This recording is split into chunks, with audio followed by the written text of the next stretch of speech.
Alden with your update.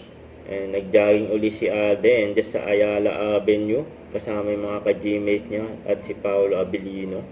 Madaling araw pa lang, nag-jogging na sila dyan. Ang dami rin nilang kasabay dyan nag-jogging. Linggo-linggo yata nagja-jogging si Alden. Nagbalik uli si Alden sa pagja-jogging kasama yung mga ka-gmates niya sa pag-workout. Ayun pa yung ibang video ni Alden.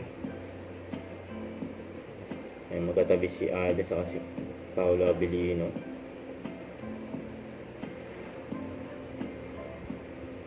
Mag-jogging dyan sa Ayala Avenue. Hello po, this is Alden Richard. Philippine Book Festival. Pinakamalaking book fair at book experience ngayong taon.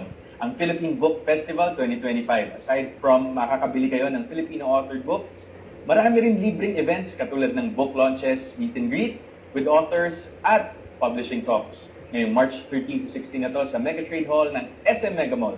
Free entrance po ito, kaya ano pang hinihintay nyo? Tara na, basta na tayo ng libro. Don't forget to subscribe and click the notification bell for more update. This is Richard Reaction Vlog. Stay tuned for more video. See ya.